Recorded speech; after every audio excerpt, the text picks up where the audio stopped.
Oh, hi there. Yeah, it's been like 2 weeks since I've made a review, and partly because there was a medical emergency that I had to attend to.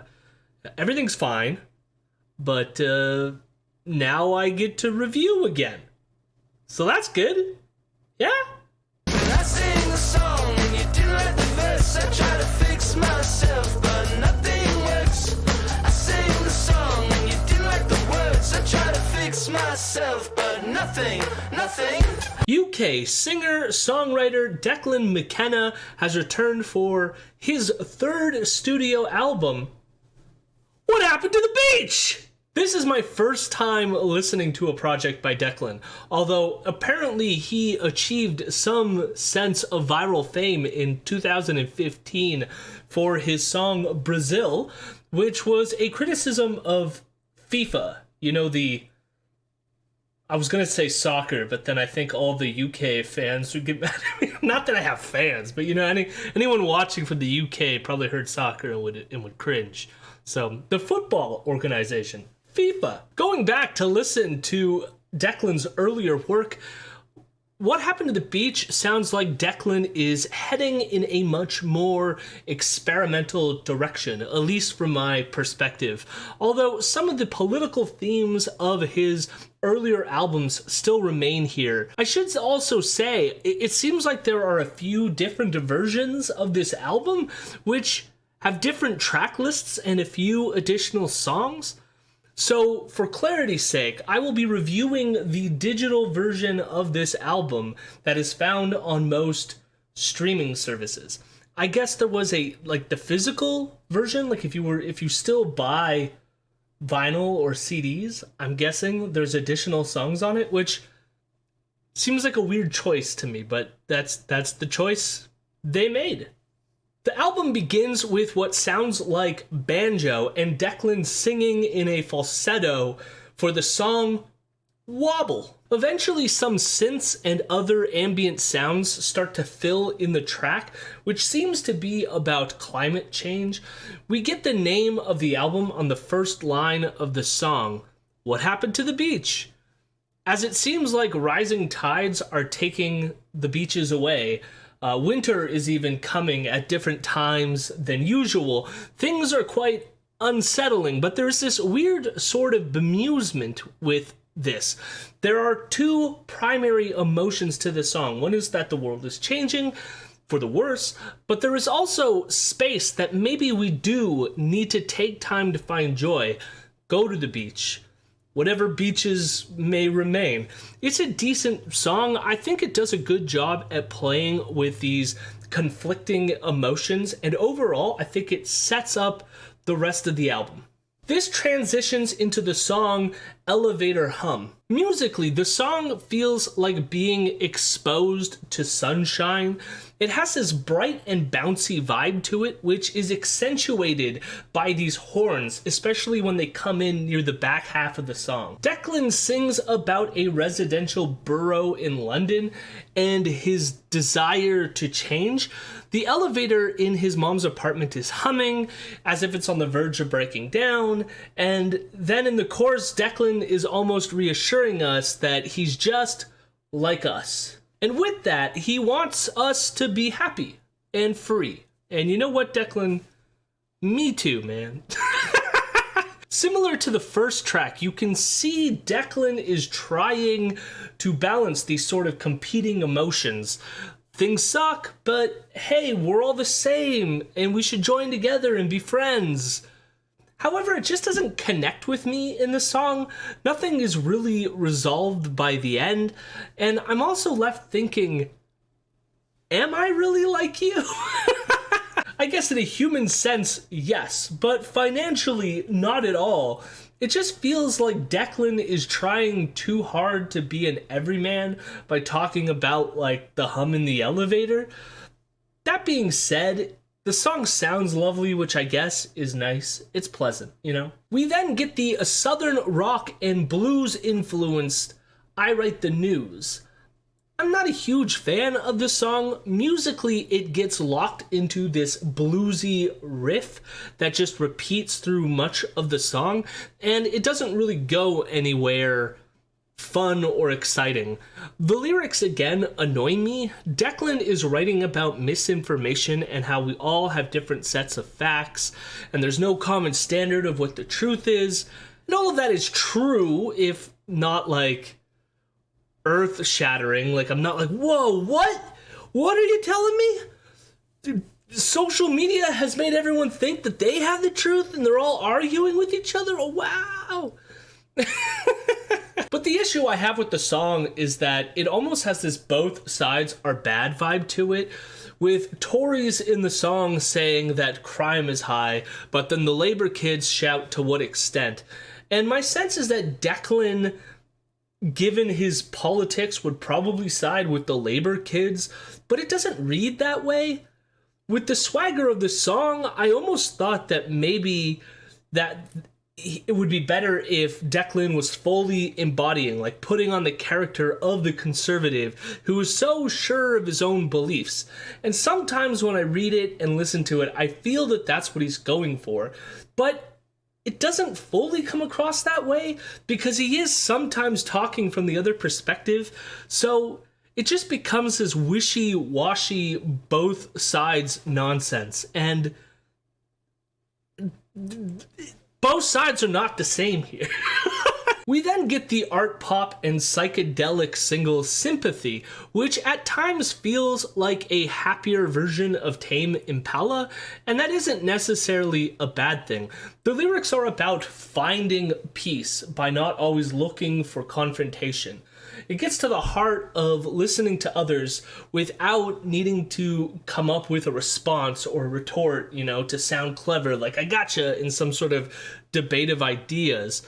And I think that's good advice. We should listen more. We should hear what other people have to say rather than getting confrontational.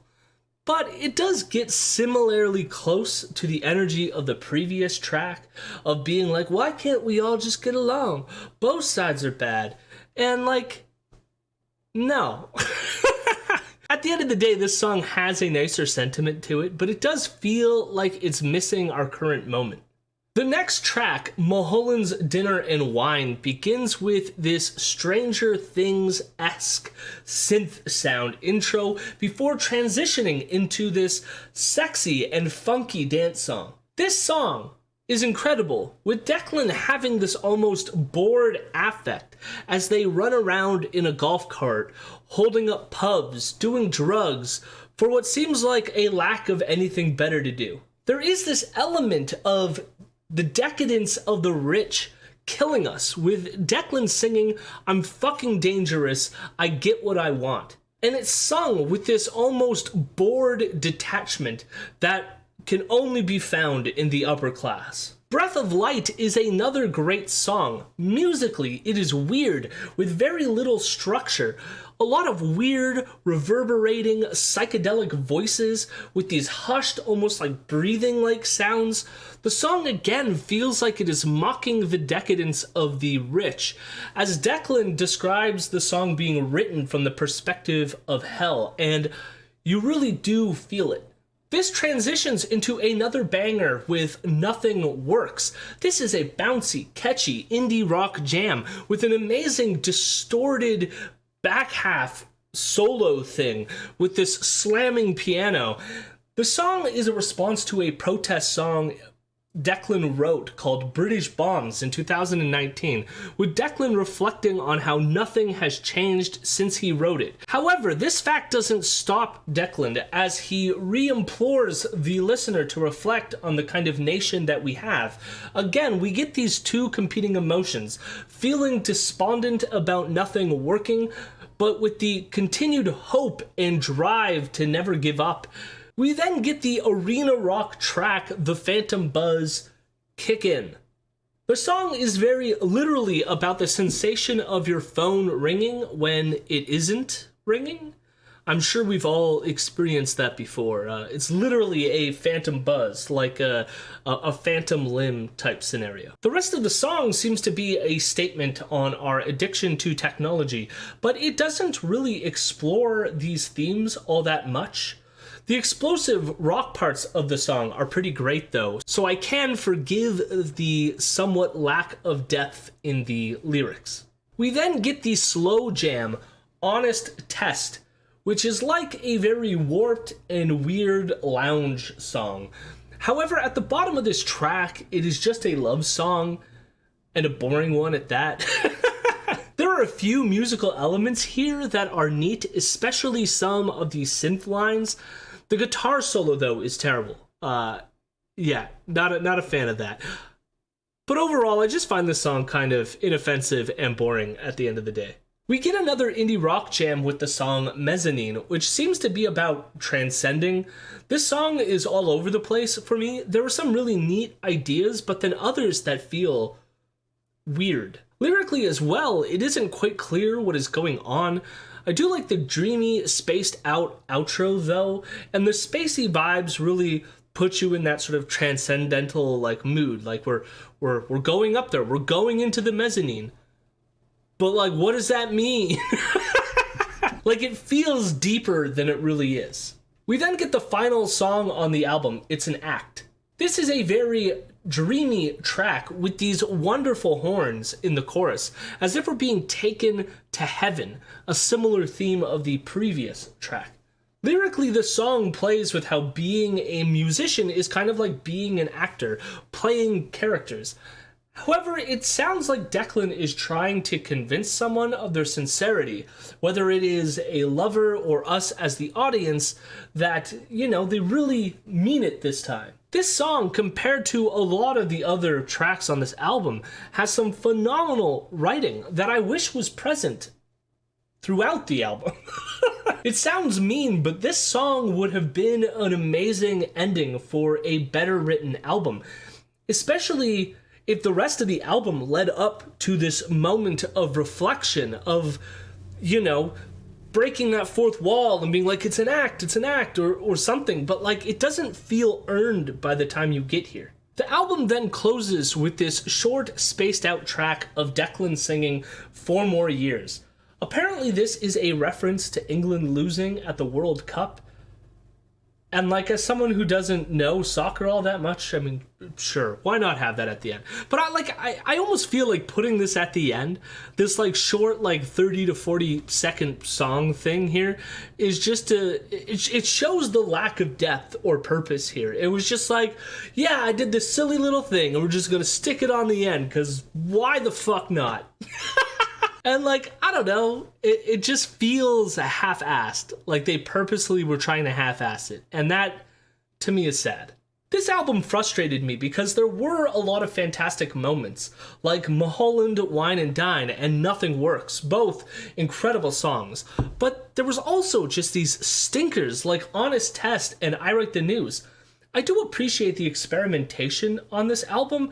I think some of the sounds here nicely mesh, you know, the psychedelic, warped ambient sounds with these pop, rocky vibes that are on the rest of the album. However, I wish these themes were a bit more lyrically cohesive. It just felt, you know, all over the place in a way that was distracting with no clear message, even though it felt like he was trying to have a message. At the end of the day, I would give this album a 6.5 out of 10. What did you think of this album? Did you like it? Did you not like it? Have you listened to all the rest of Declan's albums, you know? Any thoughts on those? Let me know in the comment section. You can like the video, you know, do all those YouTube things.